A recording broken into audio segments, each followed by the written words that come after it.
And the race is on. Lealtad Alamid from the outside. Tiger Moon, Danori inside. La Huerta. Bumblebee, Wild Wind, Think Tank, while unequaled is running at the tail of the field. Alamid by a length and a half. Tiger Moon. Bumblebee, Lealtad on the outside. Wild Wind, La Huerta, and Think Tank. Entering the far turn, Alamid by a length and a half. Tiger Moon, Lealtad is on the outside. Wild Wind, Bumblebee, La Huerta, Think Tank. As they race the last 500, Alamid by a length and a half. Tiger Moon running in second, Lealtad on the outside.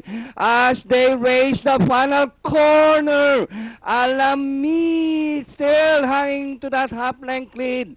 Tiger Moon is down on the inside, and on the outside is Lealtad. And nearing the finish line, Alamid by a neck, and Tiger Moon down on the inside. And finally, it's going to be Tiger Moon. Alamid, Lealtad, Wild Wind, number 14, Tank, unequal, Bumblebee, and La Huerta.